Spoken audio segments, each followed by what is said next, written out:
Question है कि एक परिवार चावल, सब्जियों और खाना पकाने के तेल पर 9:11:5 के अनुपात में खर्च करता है।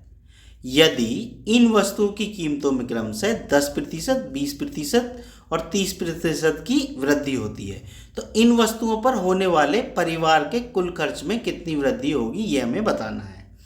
तो देखो अनुपात क्या दिया हमें, 9 और 11 और 5। मतलब ये 9 है किसका, चावल, और 11 है सब्जी, और 5 है क्या, खाना पकाने वाला तेल। अब हम क्या करेंगे भाई, ये हमें अनुपात दिया है। अब हम ऐसा मानते हैं कि भाई 900 रुपये क्या है जो चावल पे खर्चा हो रहा है वो है, 1100 रुपये क्या है जो सब्जियों पे खर्चा हो रहा है वो, और 500 रुपये क्या है जो तेल पर हो रहा है वो है।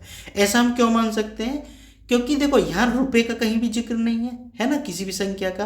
प्रतिशत में दिया है या अनुपात में दिया है। जब कभी भी ऐसी स्थिति हो तो हम अपने पास से कुछ ही मान सकते हैं। इसको हम चाहे 9,000 माने, चाहे 90,000 माने, चाहे 9 लाख माने, वो हमारी मर्जी है, ठीक है। तो हम मान सकते हैं। मैंने 2 जीरो पीछे क्यों लगाए, क्योंकि जब हम ये कैलकुलेशन करेंगे ना 10% निकालेंगे तो वो जो क्योंकि प्रतिशत निकालने में 100 नीचे आता है, तो 2 जीरो से 2 जीरो कट जाएंगे और हमारी कैलकुलेशन ईजी हो जाएगी।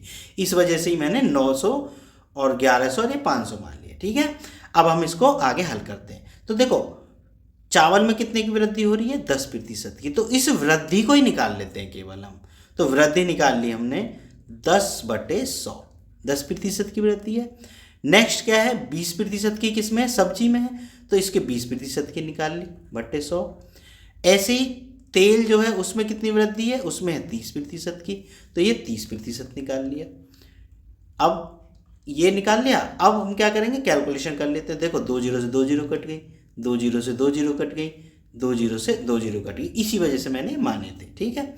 अब आगे हल करते हैं। तो 9 गुना 10 90, और ये कितना है, 11 गुना 20 220, और ये 5 गुना 30 150 रुपये, ठीक है। अब कुल वृद्धि कितनी होगी भाई, तीनों को जोड़ देंगे। भाई ये है चावल की वृद्धि, ये है सब्जी की वृद्धि, और ये है तेल की वृद्धि, है ना। तीनों की वृद्धियों को जोड़ देते हैं तो कितना हो गया भाई, जीरो सबके पीछे है, 5 और 2 7 और 9 16, 1 और 1 2 और 2 4, यानी 460 रुपये की वृद्धि हो रही है कुल मिलाकर।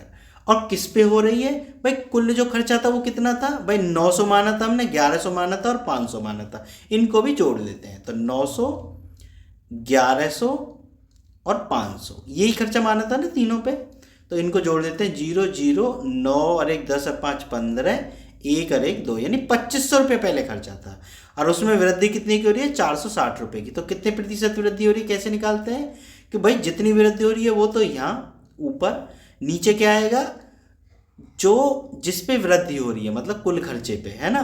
कुल खर्चा कितना था पहले, 2500, और प्रतिशत निकालने के लिए गुना 100। अब इसको हल कर लो, ठीक है। तो 2 जीरो से 2 जीरो कट गई, और देखो और भाग देकर देखो तो 5 पंजे 25, क्योंकि इसके पीछे जीरो है तो 5 से तो कटना ही कटना है। तो 5 या 45 और 5 दूनी 10, यानी ये आ गया 92/5।